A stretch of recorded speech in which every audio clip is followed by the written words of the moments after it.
नमस्कार शेतकरी मित्रांनो, भारत कृषी उद्योग या युट्यूब चॅनलमध्ये आपलं स्वागत आहे। माझं नाव आहे निलेश बडे आणि आज आपण आलेलो आहे रावेर तालुक्यामध्ये। केळीच्या मालाची कापणी सुरू आहे आणि आजचा जो व्हिडिओ आहे त्याचं विषय आहे की जे आज रोजी मार्केटमध्ये जे दर पडलेले आहेत त्याचं खरं कारण काय आहे, या व्हिडिओमध्ये आपण जाणून घेणार आहोत। मागच्या वर्षीचे दर काय होते आणि पुढे भविष्यात दर काय राहणार आहेत। आज जे महाराष्ट्र राज्यामध्ये जे केळीचे दर पडलेले आहेत ही कृत्रिम मंदी आहे। त्याचं प्रमुख कारण हे की आजचा सण, आज गुढीपाडवा आहे आणि 2 दिवसांनी रमजान ईद आहे। ह्या सणांकरता व्यापाऱ्यांनी त्यांचे माल जे आहेत ते सगळे रायपनिंग चेंबर आणि कोल्ड स्टोरेजला भरून ठेवलेले आहेत।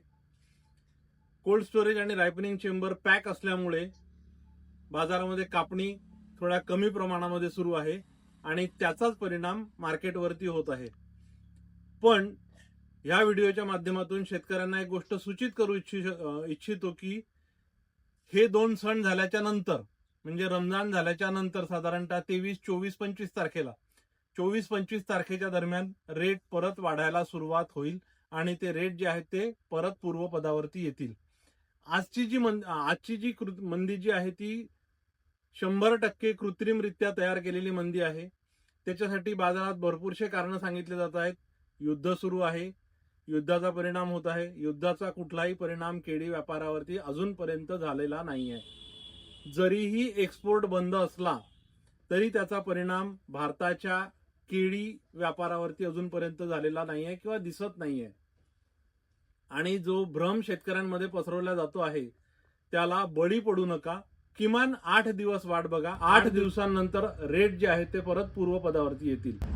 ज्यावेळेस आम्ही शेतकऱ्यांशी चर्चा केली त्यावेळेस शेतकऱ्यांनी आम्हाला सांगितलं की व्यापारी कारण सांगता आहेत किंवा युद्ध झाल्यामुळे डिझेलचे भाव वाढले आहेत, पेट्रोलचे भाव वाढले आहेत, त्यामुळे वाहतुकीचा खर्च वाढला आहे। जरी का वाहतुकीचा खर्च वाढला तर त्याचा जो भार आहे तो समोरच्या पार्टीवरती जातो, म्हणजे जो खरीददार राहतो त्याच्यावरती जातो। त्याचा परिणाम केळीच्या दरावरती होत नाही।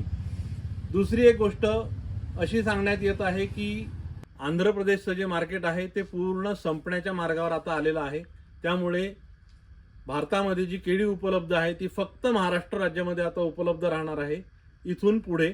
त्यामुळे इथून पुढे जे दर आहेत ते स्थिर राहतील आणि किमान पूर्वपदावरती म्हणजे कमीत कमी 2,5-3 हजारापर्यंत हे रेट टच करणार आहे, हे माझं भाकीत आहे। त्यामुळे शेतकऱ्यांना मी परत एकदा विनंती करतो की जर का तुमचा माल खराब होण्यासारखा असेल तरच तो व्यापाऱ्याला द्या, अन्यथा जर तुम्ही होल्ड करू शकत असाल तर 50-100 घड जर खराब होत असतील तर ते कापून बागेच्या बाहेर काढा किंवा त्याची विल्हेवाट लावायची व्यवस्था करा। पण 90% जो माल आहे तो तुमचा राखून ठेवा, कारण 8 दिवसांमध्ये रेट जे आहेत ते निश्चित वाढतील।